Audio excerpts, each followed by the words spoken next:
స్థానిక Jampeta church gate వద్ద మాజీ ఉప ప్రధాని బాబు జగజ్జీవన్ రామ్ 119వ జయంతి వేడుకలు ఘనంగా నిర్వహించారు. ఈ సందర్భంగా ప్రజాప్రతినిధులు, అధికారులు, బహుజనులు పెద్ద ఎత్తున పాల్గొని ఆయన విగ్రహానికి పూలమాలలు వేసి ఘనంగా నివాళులర్పించారు. జిల్లా కలెక్టర్ కీర్తి చేకూరి మాట్లాడుతూ, సమాజంలో అసమానతలను ఎదుర్కొంటూ ఎదిగిన ఆయన జీవితం ప్రతి ఒక్కరికి స్ఫూర్తిదాయకమని, వెనుకబడిన వర్గాల అభ్యున్నతి కోసం చేసిన కృషిని ఆదర్శంగా తీసుకొని సమాన సమాజ నిర్మాణానికి కృషి చేయాలని పిలుపునిచ్చారు.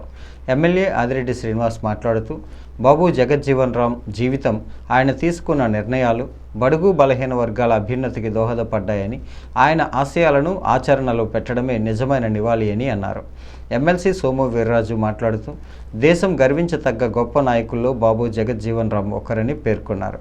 దేశానికి సంక్షోభ సమయాల్లో ఆయన ఇచ్చిన మార్గదర్శక ఎంతో ఉపయోగపడిందని, ఆయన సేవలను తరతరాలకు తెలియజేయడం మన బాధ్యత అని అన్నారు. జాయింట్ కలెక్టర్ వై మేఘేశ్వరు, మున్సిపల్ కమిషనర్ రాహుల్ మీనా, జిల్లా సాంఘిక సంక్షేమాధికారి ఎం సందీప్, స్థానిక ప్రజాప్రతినిధులు, వివిధ శాఖల అధికారులు, సామాజిక సంస్థల ప్రతినిధులు, బహుజన సంఘాల నాయకులు, విద్యార్థులు, స్థానిక ప్రజలు ఈ కార్యక్రమంలో పాల్గొన్నారు.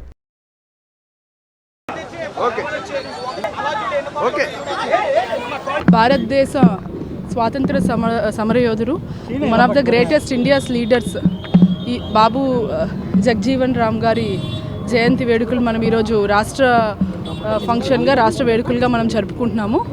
ఆయన మన భారతదేశానికి లేబర్ మినిస్టర్గా, తర్వాత యూనియన్ అగ్రికల్చర్ మినిస్టర్గా గ్రీన్ రెవల్యూషన్ టైంలో, అదేవిధంగా 1971 వారప్పుడు డిఫెన్స్ మినిస్టర్గా కూడా పనిచేశారు.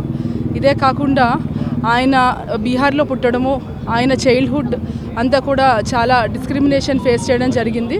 ఆయన్ని ఎన్నో సామాజిక అన్యాయాలను తట్టుకొని, దాన్ని ఎదుర్కొని, దాన్ని ఫైట్ చేసి ఆయన జీవిత సందేశాన్ని ఆయన స్ట్రగుల్ ద్వారా, ఆయన ఎడ్యుకేషన్కి ఇచ్చే విలువల ద్వారా మనందరికీ చూపించారు. ఆయన జీవితం నుంచి మనం అందరం ఈరోజు కేవలం విగ్రహానికి దండ వేయడంతో పాటు, ఫోటోకి దండ వేయడంతో పాటు, ఆయన సమాజంలో ఉన్న అన్యాయాలందరినీ ఎలా ఎదుర్కొన్నారు, ఎలా ఫైట్ చేశారు. సమాజంలో అసమానతల్ని తొలగించడానికి కృషి చేయాలి, అదే అసలైన నివాళని ఈ సందర్భంగా తెలియచేస్తూ, కూటమి ప్రభుత్వం బలహీన వర్గాల యొక్క అభ్యున్నతి కోసం కృషి చేస్తూ ఉంది, కట్టుబడి ఉంది. మా యొక్క పార్టీ వ్యవస్థాపక అధ్యక్షులు అన్న నందమూరి తారక రామారావు గారు, బాబు జగజ్జీవన్ రామ్ గారు కలిసి ఉన్న వీడియో ఎప్పుడు కూడా మాకు వస్తూ ఉంటుంది. ఇద్దరు కూడా కౌగులించుకున్నది, నా ప్రియ మిత్రుడు ఆయన సంబోధించడం ఎన్టీ రామారావు గారు.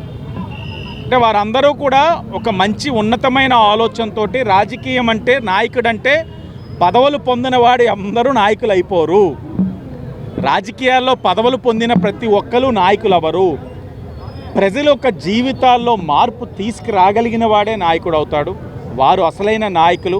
వారి స్ఫూర్తితో మనం అందరం కూడా ముందుకు వెళ్ళాలని మరొక్కసారి తెలియజేస్తాం.